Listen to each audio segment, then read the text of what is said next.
Muy bien, mis estimados hermanos, en esta tarde vamos a abrir la palabra de nuestro Dios y vamos a buscar Éxodo en el capítulo 9. Éxodo en el capítulo 9.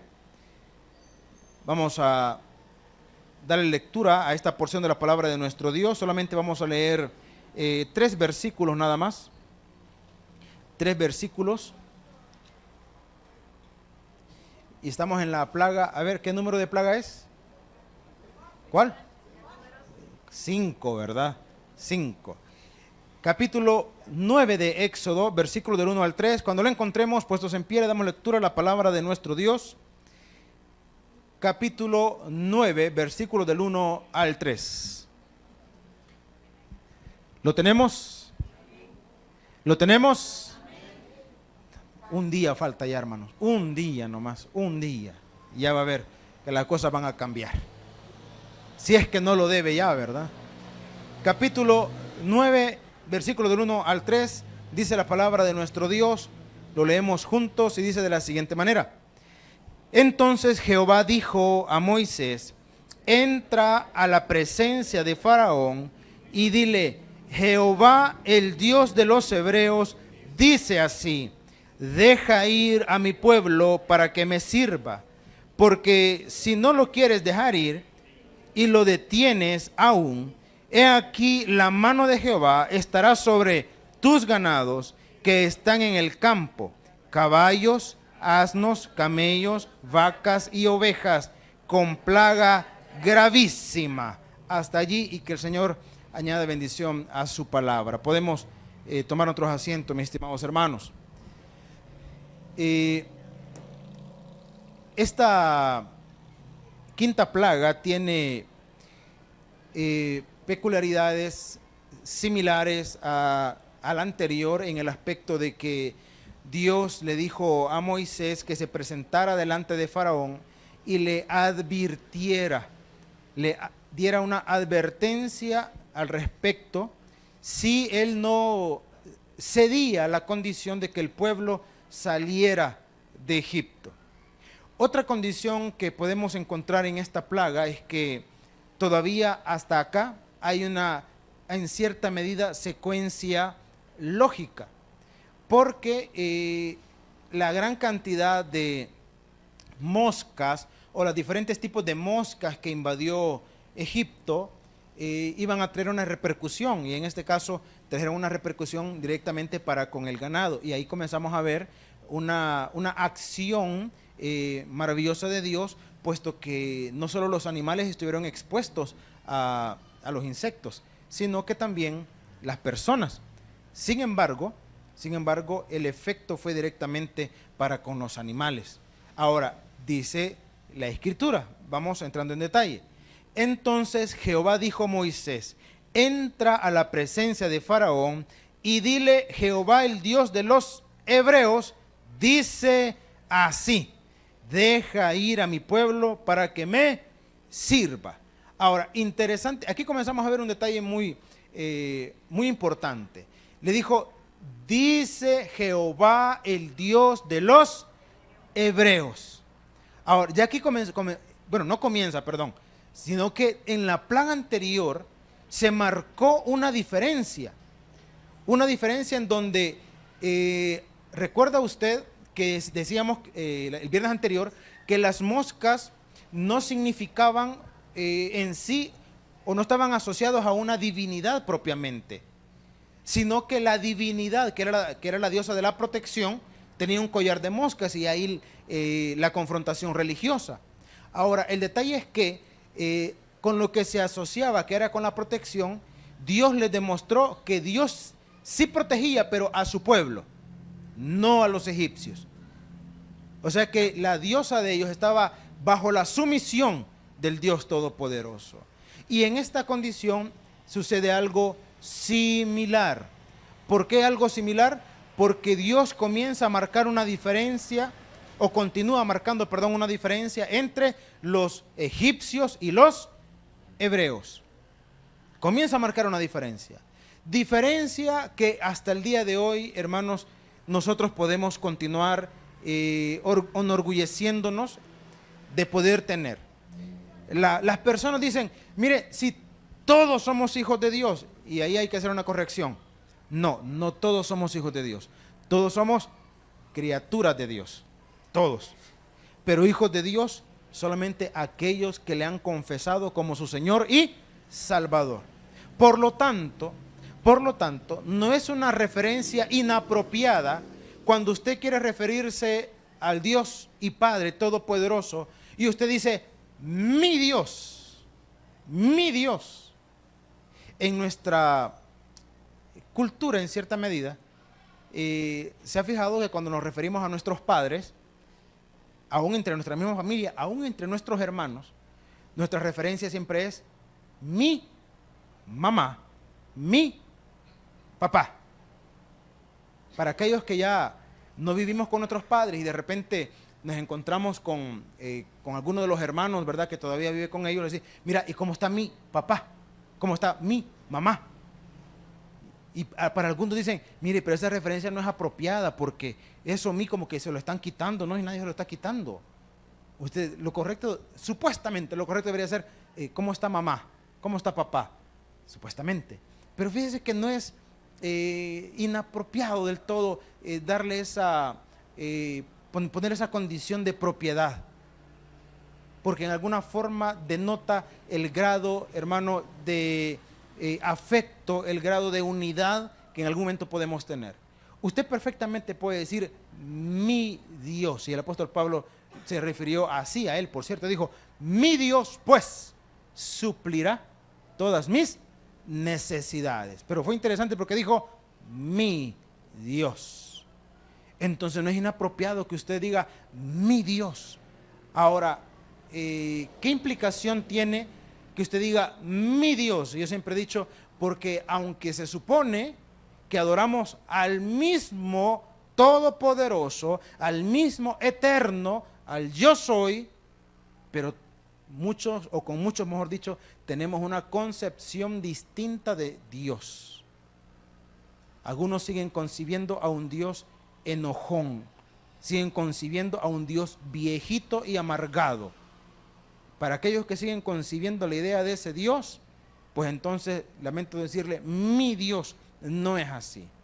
Mi Dios, conforme a la palabra, es un Dios de misericordia, de amor, de paciencia, un Dios que no quiere que nadie se pierda, un Dios que no se deleita en el sufrimiento, en el dolor, un Dios que disciplina, sí, pero la disciplina va acompañada del amor. Entonces, no todos vamos a tener la misma concepción de Dios. Y en la medida en la que usted escudriña la palabra, usted va a ir teniendo una imagen más amplia de quién es su Dios. Entonces Moisés dijo, el Dios de los hebreos, porque los egipcios tenían muchos dioses. Tenían muchos dioses. Entonces aquí lo que se pretende, aquí lo que se está planteando, o lo que Moisés le está diciendo es, el Dios que está por encima de todos los dioses. El que está por encima. Tanto así te vas a dar cuenta, estoy parafraseando, te vas a dar cuenta, Faraón, que esta otra plaga va a tener una repercusión directa para con tu pueblo, más no para con mi pueblo. Más no así. Dios comenzó a marcar una diferencia. Esto les va a afectar a ellos, más no les va a afectar a ustedes. Y si nosotros nos ponemos en una condición contextual, podríamos decir, hermano, ¿de quién dependemos nosotros? Siempre le hemos dicho, dependemos de Dios. No dependemos de ningún sistema terrenal. Ahora, como dice la Escritura, ¿verdad? Estamos en este mundo, mas no somos de este mundo. Está diciendo, en alguna medida los sistemas terrenales van a tener algún grado de influencia, sí, pero usted tiene que tener confianza de que usted y yo dependemos completamente de Dios. Dependemos completamente. Entonces, vea usted lo que dice la Escritura, versículo 2. Porque si no quieres dejar ir y lo detienes aún, he aquí la mano de Jehová estará sobre tus ganados que están en el campo. Y aquí le da la lista. Ahora, era interesante, ¿por qué le detalla? Ellos tenían que estar más que conocedores, más que sabedores, cuando se hablaba del ganado, ellos tenían que saber a quiénes se estaba refiriendo. Pero ¿por qué le da un detalle? Fíjense el detalle que le da. Le dice, he aquí la mano de Jehová estará sobre tus ganados que están en el campo, caballos, asnos, camellos, vacas y ovejas, con plaga gravísima. Ahora, ¿por qué le detalla? La razón por la que le detalla, hermanos, es porque está representando algo que para ellos era de mucho valor, de mucho valor. Por ejemplo, nosotros acá en nuestro medio, en nuestro contexto, por ejemplo, imagínense que dijeran, mire, viene una enfermedad gravísima para las cabras, por ejemplo. Hermanos, vamos a perder gran cantidad de cabras. Y usted dice, porque no es algo representativo para nosotros. Para nosotros no lo es. Hermanos, y se estima que este año van a morir no menos de, qué sé yo, 1000 burros. Hablando de ese, por si acaso. Por si acaso. Y usted podría decir, bueno, ¿y qué tan significativo puede ser eso para nosotros? Por poner un caso, ¿cuántos burros hay en los planes de renderos, hermano? No, o sea, sigo hablando del animalito de carga, por si acaso. Por si acaso. Porque es que más de algunos está diciendo, en la casa tengo varios. No, estoy hablando de esos, hermano. No estoy hablando de esos. No es para nosotros algo significativo. Pero lo que sí es significativo es que dijeran, por ejemplo, y que han habido muchos casos, hermano. En nuestra sociedad, gracias a Dios que no. Pero, por ejemplo, han habido enfermedades que han atacado fuertemente al ganado vacuno. Repito, gracias a Dios en nuestra sociedad no ha sido así tan fuerte. Pero yo no sé cuántos todavía recuerdan, hace algunos años, hubo una peste tremenda en Europa que se le llamó la enfermedad, y aunque le parezca chistoso, será el nombre para que lo recuerdan. Se llamaba la enfermedad de las vacas locas. ¿Alguien recuerda esa condición? Sí, era una enfermedad, hermano, muy, muy grave para los animales. Luego se potencializó otra enfermedad que no es tan nueva, pero que tuvo mucho auge, que es el anthrax. Una enfermedad que afectó mucho el ganado vacuno.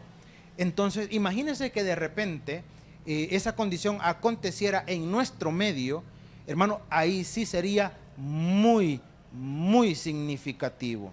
Ahí sí, porque representaría un golpe fuerte a la economía, a la alimentación de nuestra sociedad.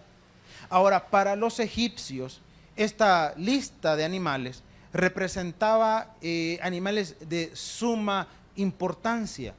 No solamente eran simples animales de pastos para producir leche y carne. No solamente era eso. Dice la Escritura, fíjese bien, dice caballos. ¿Qué representaban los caballos? Eran, hermano, entre lo principal en el armamento para ir a la guerra. El caballo era un animal de batalla, era un animal de guerra, no era un animal de entretenimiento, no era para andar paseando con él, no era eso. Para nosotros en nuestra actualidad es así, pero en aquel tiempo no, era parte, hermano, de la indumentaria de guerra. Por eso el proverbio dice, el caballo se alista para el día de la batalla, mas Jehová es el que da la victoria. ¿Por qué? Porque era parte de la indumentaria de guerra. Entonces, que los caballos se murieran o que se enfermaran era debilitar el ejército de Egipto. Y dice la palabra, sigamos leyendo. Caballos, asnos. Ahora, si los caballos eran los animales de batalla, entonces los animales o la bestia de carga, ¿quiénes eran? Eran los burros o los asnos, como usted le quiera llamar. Eran los burros. Y los burros tienen una peculiaridad, y es que un burro no en ningún momento podía ser utilizado para la batalla, por ejemplo. ¿Por qué cree usted que no podían ser utilizados los burros para la batalla? por burros, hermano. Usted lo jalaba para acá y el animal se iba para el otro lado, le iba para la izquierda, le iba para la derecha, y si media vez se echaba, ahí se queda, hermano. Ahí se queda, o sea, pero son burros. Pero para la carga son muy, muy buenos. Y creo que la vez anterior les decía que los burros tienen una peculiaridad. Y es que si usted los condiciona o los educa, bueno, no es la palabra educar, la palabra correcta es condicionar. Si usted los condiciona apropiadamente, el animal puede recorrer grandes distancias sin necesidad de alguien que lo vaya guiando, sin necesidad de eso. Solo le monta la carga, hermano, despide al animal y el animal está programado y comienza a caminar sin que nadie lo vaya arriando. Comienza a caminar, comienza a caminar, comienza a caminar hasta llegar a su lugar de destino. El punto complicado del animal es cuando le cambian el destino, cuando le cambian la dirección. Ahí está la parte complicada. Como el animal está condicionado, entonces si usted quiere hacer que el animal voltee por otro lado o se vaya por otra dirección, el animal va a comenzar a luchar para regresar a la ruta que él conoce. Ese es lo complicado del animal. Entonces los burros eran los animales de carga, los de transporte, los que servían para movilizar toda la mercadería o toda la carga importante para ellos. Entonces eran importantes también. Luego continúa diciendo, sobre tus ganados, caballos, asnos, los camellos, hermano, pues eran muy importantes tanto para la carga como para el transporte. El caballo era para la batalla, el asno para la carga, pero el camello servía para transportarse a largas distancias. ¿Qué tiene hasta el día de hoy? ¿Qué tiene el camello sobre, digamos, el asno y sobre el caballo? Que puede pasar mucho tiempo sin necesidad de agua. Esa es la condición. Esa es la condición. Por eso es que son animales propios para el desierto. Propios para eso. Porque en las jorobas es donde almacenan gran cantidad de grasa que les sirve a ellos para poder sobrevivir grandes, hermanos, periodos sin necesidad de agua y sin necesidad de comida. Entonces también era un animal importante. Sigamos leyendo. Camellos, y aquí, estas otras ya no hay mucha necesidad de explicación. Dice, vacas y ovejas. La leche, la reproducción del ganado para carne, para la subsistencia. Las ovejas no solamente para la carne, sino también para la lana, para la vestimenta. O sea, cada uno de estos animales era importante. Ahora, aquí había otro dato interesante también, y es que para los egipcios, los toros específicamente, eran considerados sagrados. Eran considerados sagrados. Y cuando hablamos de considerarlos sagrados, significa, hermano, que lógicamente tenían un grado de divinidad, el cual no les podría, o digamos, no estaban bajo la condición de ser afectados por estas, llamémosle, inmundicias.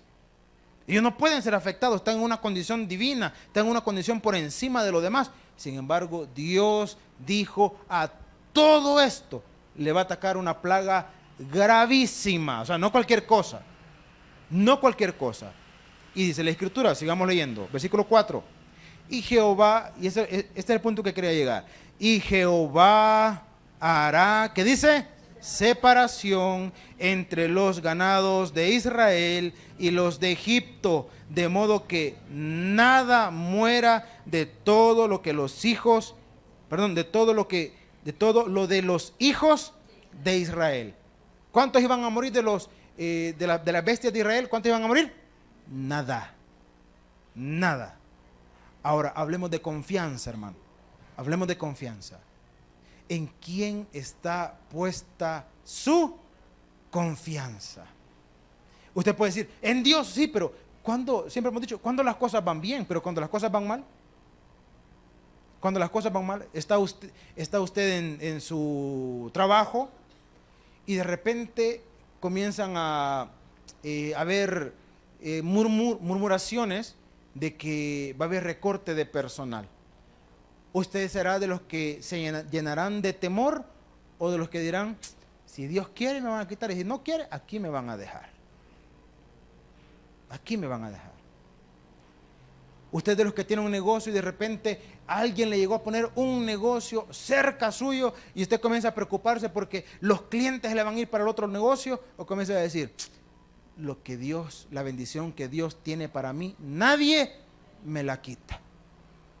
Nadie. Así que ponga lo que quiera. Ponga lo que quiera. Y haga suyo las palabras del apóstol Pablo, ¿verdad? Si Dios es conmigo, ¿quién contra mí? O sea, ¿cuál es el problema? ¿Cuál es la situación? Moisés le dijo, Dios va a hacer separación. De los de Israel, ninguno de sus animales se va a morir. Ninguno. Para que te des cuenta quién es, número uno, soberano, y quién es el que realmente protege, quién es el que resguarda. Para que te des cuenta de eso. Hizo una separación. Ahora, hemos en varias oportunidades señalado ese dicho popular que no está tan mal dicho, que no hay peor ciego que el que no quiere ver, ¿verdad? No hay peor ciego que el que no quiere ver. Está viendo la manifestación de la mano de Dios, está viendo el respaldo de Dios, está viendo cómo se cumple a la perfección todo lo que se le está declarando. Y aún así sigue de necio, hermano, dándole la espalda a Dios. Dándole la espalda a Dios. Dios está hablando a nuestro corazón, nos confronta, hermano, y nosotros nos volvemos necios. Y muchas veces es más que evidente lo que Dios está obrando, lo que Dios está haciendo. Y aún así, la necedad se está arraigando en el corazón. ¿Por qué razón? Como decíamos, porque no hay peor ciego que el que no quiere ver. El caso, se los he contado varias veces, el caso más lamentable, por decirlo de esta manera, que yo conozco, es el de una familia que ella, la señora de la casa de profesión es enfermera y el esposo médico. Ella tuvo cáncer y el cáncer fue lo que hizo a ella venir a los pies de Cristo. Y ella, siendo enfermera, testifica que por la gracia de Dios ella fue sana. Su esposo es médico y sabe la enfermedad que tuvo su esposa, sabe la gravedad de la condición, sabe que fue Dios y que no fue la medicina quien la curó. Pero el hombre no quiere nada con Dios hasta el día de hoy, hermano. Hasta el día de hoy. Era tanta la necedad arraigada en el corazón de este hombre que los domingos en la tarde, a veces la señora con su hijo menor, que en aquel tiempo tendría unos 10 años quizás, iban a la iglesia y en más de una oportunidad, él llegó, hermano, a la iglesia a sacar a su hijo solo para llevárselo al estadio. Lo sacaba de la iglesia para llevárselo al estadio. Y la señora solo se lamentaba porque ella, repito, sabía lo que Dios había hecho en ella. Ella conocedora, puesto que es una profesional de la salud, y el esposo un médico, pero aún así su corazón necio de no querer nada con Dios. No hay peor ciego que el que no quiere ver, hermano. No lo hay. No lo hay. Una madre oraba por su hijo, en rebeldía, por cierto. Ya mayor el muchacho, no era un jovencito de 14, ni siquiera de 20 años. Mayorcito. Y la señora le decía, hijo, yo estoy orando por vos. Y al principio el bicho lo veía, bueno, el muchacho que no es un jovencito, lo veía como cualquier cosa. Ah, sí, está bueno, ahí oraba por mí. Y no sé qué, y no sé cuánto. El problema es cuando le comenzó, hermanos, a ir de mal en peor. Porque el principal problema de esta persona, de este muchacho, era que le gustaba tomar y conducir. Entonces la mamá, muy temerosa, siempre le decía, no, hijo, no hagas eso, mira, hijo, no salgas. Cuando la señora veía que el muchacho iba en sus malas andanzas, decía, hijo, no vayas, mira, que te va a pasar algo, que no sé qué y que no sé cuánto. Y la necedad, ¿verdad? No, que no sé qué, y se iba. Y se iba. La primera vez se le atravesó un poste. Sí, poste más loco, se le ocurrió salir corriendo y se le atravesó. Fue la primera vez.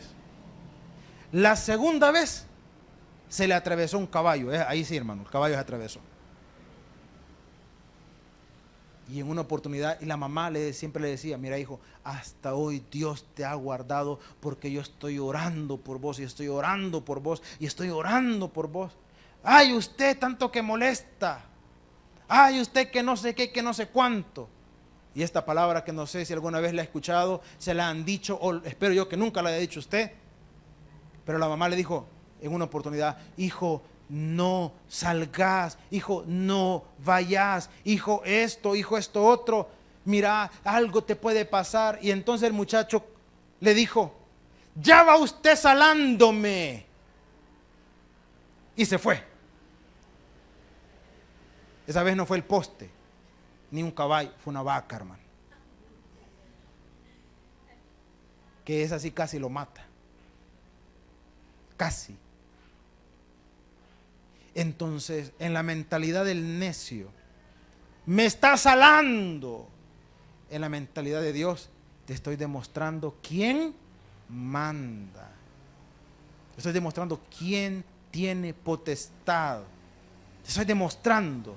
Ahora, ¿a quién le cuesta entender? Al necio, al de corazón duro, a ese le cuesta entender. Porque, mire lo que dice la Escritura, sigamos leyendo. Versículo 5. Y Jehová fijó plazo diciendo, mañana hará Jehová esta cosa en la tierra. Y el día siguiente Jehová hizo aquello y murió todo el ganado de Egipto, más el ganado de los hijos de Israel. ¿Qué dice? No murió. Ahora, mira el detalle interesante. Dice que le dio plazo. O sea que todavía Moisés le dijo a Faraón, mira Faraón, hace caso, hombre, mañana Dios va a mandar esta situación, mañana. ¿Y qué creen que le dijo Faraón, hermano? Bueno, no dice, no aparece ahí que le dijo, ¿verdad? Pero asumámoslo. ¿Qué crees que le pudo haber dicho? Ya vas vos con tus cosas. Sí, hombre, está bueno, está bueno. Vaya, está bien. Vaya, ahí mañana nos vemos a ver qué pasa. Hermano, llegó el siguiente día y se cumplió tal cual se había dicho. Ahora, ¿qué efecto debería producir eso? ¿Qué efecto debería producir?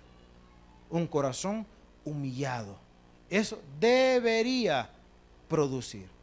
Cuando usted entiende que es Dios el que está tratando con usted, no se haga el fuerte. Cuenta la historia reciente nuestra, que no está escrita por si acaso, sino que en la voz popular, y algunos que ya tienen sus añitos, pues nos pueden contar esa historia. Algunos lo consideran el día de hoy, lo consideran como un cuerpo de seguridad necesario para este tiempo, por la forma como operaban. Para otros dicen era un cuerpo represivo, violador de derechos humanos. Estoy hablando de, si a alguien le suena este nombre, la guardia, la de Hacienda, la de azúcar decían, ¿verdad? Hermanos, dicen que esos tipos, de ahí surgió aquel dicho, por si acaso, por si nunca sabía, si no sabe de dónde surgió, de ahí surgió. Cuando la guardia, paraba a alguien y la persona comenzaba a renegar con ellos. ¿Y ustedes por qué me están parando? Yo no he hecho nada, yo no soy delincuente, yo aquí, que nada, que no sé cuánto. Mira, que te pongas a la pared, te vamos a revisar. No, que ustedes, que no sé qué, que no sé cuánto. Hermano, ¿y usted cree que le decían? Papito, hace caso, hijo.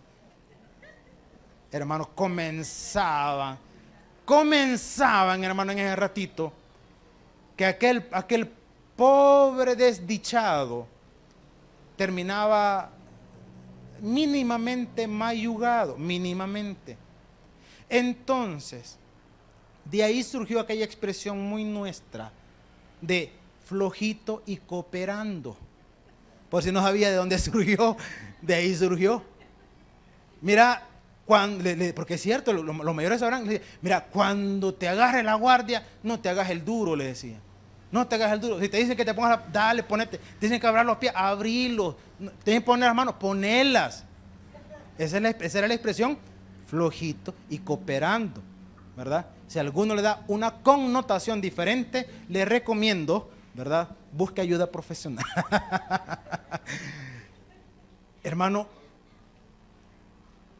era una condición en donde, repito, las personas de aquel tiempo decían, no, mire, sí, ¿y yo para qué me voy a poner de bayunco si yo sé que me van a tastaciar todo? Ahora pasémonos o regresémonos al plano de Faraón.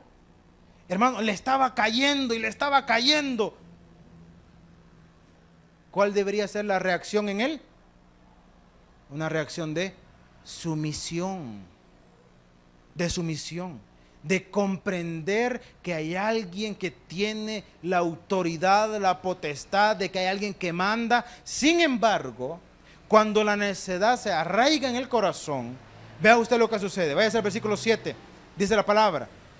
Entonces, Faraón envió, y he aquí, del ganado de los hijos de Israel no había muerto, ¿qué dice? Uno. O sea que mandó a cerciorarse si realmente había pasado. Llegó el siguiente día, hubo gran mortandad. Faraón vio lo que había pasado a su ganado y dijo, vayan a ver los de Israel, vayan a verlos. Y fueron, hermano, y de primera mano él se enteró que efectivamente de los animales de los de Israel no había muerto ni uno. Una vez más, ¿qué reacción debía haber ocasionado? Sumisión, reconocimiento. Sin embargo, vea usted lo que dice la palabra. Mas el corazón de Faraón, ¿qué dice? Se endureció y no dejó ir al pueblo. Nuestro pastor general tenía una frase muy sabia. No ha nacido el que le pueda ganar a Dios. Agreguémosle un poquito más. No ha nacido ni nacerá el que le pueda ganar a Dios, hermano. No ha nacido. Por lo tanto, en la condición nuestra como creyentes es aprender, hermanos, a doblegar nuestro orgullo delante de Dios. Y en la condición suya, en la autoridad que Dios le ha dado, usted perfectamente, a quien sea que en algún momento esté en una actitud inapropiada de orgullo, de prepotencia delante de Dios, usted dígale, no le salga prepotente tampoco, pero sí con la autoridad de Dios, dígale, estoy orando por vos. ¿Me está amenazando? No, solo que estoy orando. ¿Y por qué está orando? Para que Dios doblegue tu corazón. ¿Y qué va a hacer Dios? No sé, Él es creativo. Él es creativo. Yo le puedo contar varios casos de la extremada creatividad de Dios. A 1 metro de llegar a su casa, lo fueron, lo agarraron, lo metieron preso una semana por una confusión de un delito. Confusión, un relajo. Él no había cometido el ilícito. Sin embargo, lo metieron preso. Y antes, quizás meses antes de que lo metieran, declaró, no sé si a la familia o los amigos, pero dijo lo siguiente: a cualquier iglesia, pero a la última iglesia donde yo iría, dijo, es a esa. Hablando no de esta iglesia, sino de nuestra organización. A la última que iría es esa, dijo. La última que iría es esa. ¿Dónde creen que dio testimonio? Ahí, cabal. A la última donde podría haber ido. Ahí dio testimonio. Porque Dios es creativo, hermano. Dios es creativo. Por lo tanto, no se trata de amenazar, se trata de reconocer quién es el que manda. Siempre hemos puesto el ejemplo como en casa, ¿verdad? cuando los padres quieren pues asumir su rol tal cual debe de ser y confrontan muchas veces al hijo con actitud retante, le dicen: hijo, aquí el que manda soy yo. Pues Dios nos dice a todos nosotros: aquí el que manda soy yo. Así que el que no tiene problema con someterse a la autoridad de Dios, no se preocupe. ¿Quién es el que manda? Dios. Sí, Señor. ¿Y quién más, pues? ¿Quién es el que manda? Dios. ¿Quién dice? Vamos a orar por vos también, ¿verdad? Jonás es otro ejemplo interesante de los que creen que se puede huir de la autoridad de Dios. Hemos explicado en otras oportunidades que la mentalidad de aquel tiempo, en la época de Jonás, era que un Dios tenía potestad solamente en el lugar donde era adorado. Por lo tanto, el Dios de Israel tenía potestad solamente ¿dónde? En Israel. Entonces, cuando Dios le dijo: ve a predicar a Nínive, él vino, dice que pagó su pasaje, hermano, y salió rumbo completamente contrario. Completamente contrario. ¿Por qué Jonás no quiso ir a predicar a Nínive? Porque Nínive representaban los enemigos potenciales de su pueblo. O sea que la causa era noble. Lo que Jonás pensó es: estos van a invadir mi pueblo, estos van a hacer sufrir a mi gente. Si yo no les voy a predicar, ellos no se van a arrepentir, Dios los va a consumir y mi pueblo va a estar bien. Es noble el pensamiento de Jonás, ¿verdad? La noción es noble. Él estaba pensando en su pueblo, en su gente. Pero Dios le dijo que fuera. No le preguntó si quería ir. Dios le dijo: anda.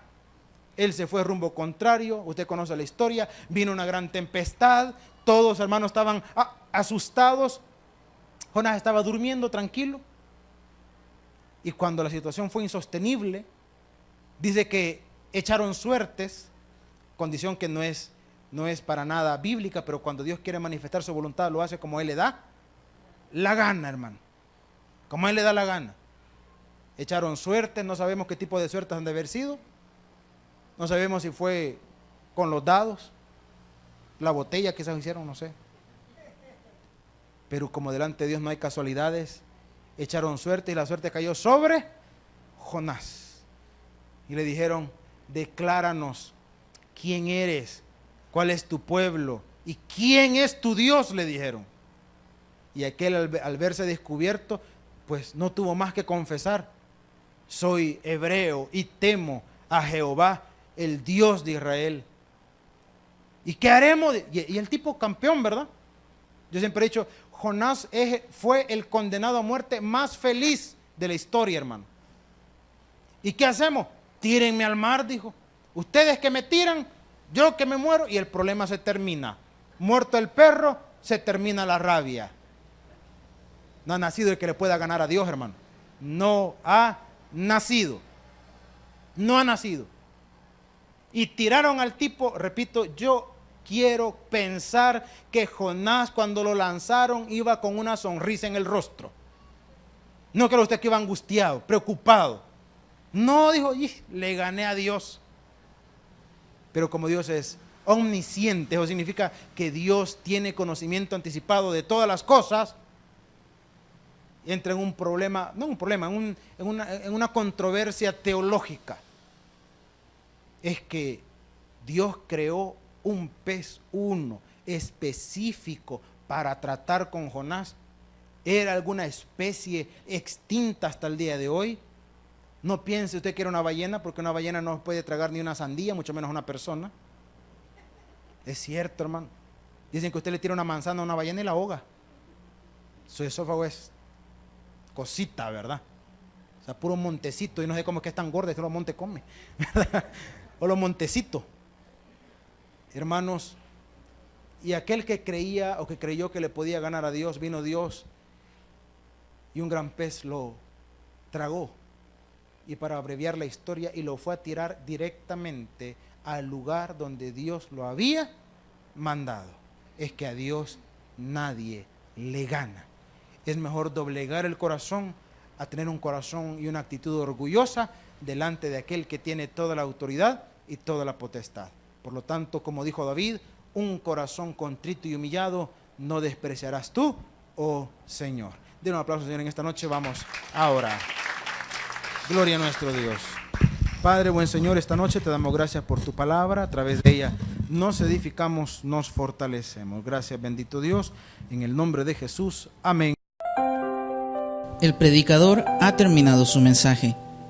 Es tiempo de que recibas a Jesús como tu Salvador personal. Invócale de la siguiente manera: Señor Jesús, yo te recibo hoy como mi único y suficiente Salvador personal.